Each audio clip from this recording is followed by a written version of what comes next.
So day 10లో functions అంటే ఏంటో real life example తీసుకొని చూద్దాం. So first of all function అంటే ఒక పనిని ఒక నేమ్‌తో సేవ్ చేసి కావాల్సినప్పుడు మళ్ళీ మళ్ళీ యూజ్ చేయడాన్నే ఫంక్షన్ అంటారు. సో దాన్ని సింపుల్‌గా చెప్పాలంటే సేమ్ పనిని మళ్ళీ మళ్ళీ చేయాలంటే ఫంక్షన్ అనేది యూజ్ చేస్తాం. ఫర్ ఎగ్జాంపుల్ వాషింగ్ మిషన్ తీసుకున్నామనుకో, సో దాంట్లో start button, rinse button, spin button అనేవి 3 ఉంటాయి.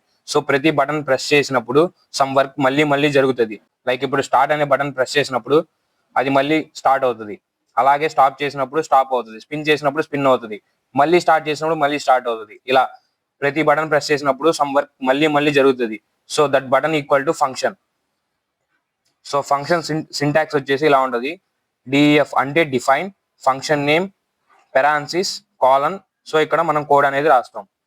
సో ఒక ఎగ్జాంపుల్ ప్రోగ్రామ్ అయితే చూద్దాం. డిఫైన్ గ్రీట్ ఫంక్షన్ నేమ్ తీసుకుందాం. దాని లోపల ప్రింట్ గుడ్ మార్నింగ్ అని రాసుకుందాం.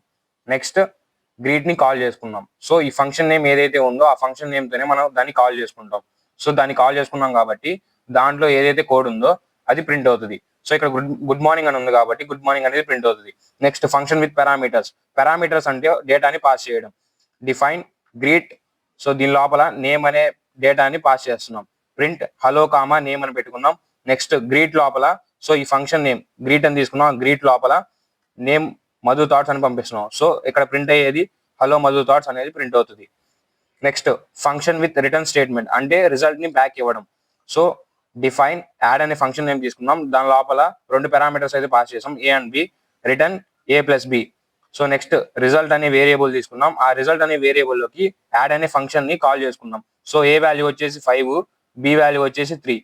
నెక్స్ట్ సో ఇక్కడ యాడ్ అనే ఫంక్షన్ ని కాల్ చేసుకున్నాం కాబట్టి సో యాడ్ అనే ఫంక్షన్ నేమ్ దగ్గరికి వెళ్ళి నెక్స్ట్ అక్కడ రిటర్న్ ఏ ప్లస్ బి అని ఉంది కాబట్టి 5+3 జరిగి ఆ రిజల్ట్ అనేది ప్రింట్ అవుతుంది. సో అవుట్పుట్ వచ్చేసి 5+3 8 అనేది ప్రింట్ అవుతుంది. నెక్స్ట్ ఫంక్షన్స్ లో మీరు ఇంపార్టెంట్ పాయింట్ గుర్తుపెట్టుకోవాల్సింది ఏంటంటే ఫంక్షన్ లో కోడ్ ఇండెంటేషన్ అనేది చాలా ఇంపార్టెంట్. అండ్ ఫంక్షన్ ని కాల్ చేయకపోతే అది రన్ అవ్వదు. ఈ రోజు హోంవర్క్ క్వశ్చన్ వచ్చేసి గ్రీట్ అని ఒక ఫంక్షన్ క్రియేట్ చేయండి. ఫంక్షన్ కాల్ చేసినప్పుడు హలో వెల్కమ్ టు పైథాన్ అని ప్రింట్ అవ్వాలి. సో దాన్ని ప్రింట్ చేసి కామెంట్స్ లో డన్ అని కామెంట్ చేయండి. డేట్ అని ఒక నోట్స్ కావాలంటే మన వాట్సాప్ అండ్ టెలిగ్రామ్ ఛానల్ అయితే ప్రొవైడ్ చేశాను. లింక్ వచ్చేసి బయోలో ఉంది. ఇలాగే పైథాన్ ని సింపుల్ అండ్ ఈజీగా నేర్చుకోవాలంటే మన అకౌంట్ ని ఫాలో చేసి ఈ వీడియోని లైక్ చేసి మీ ఫ్రెండ్స్ కి ఈ వీడియోని షేర్ చేయండి.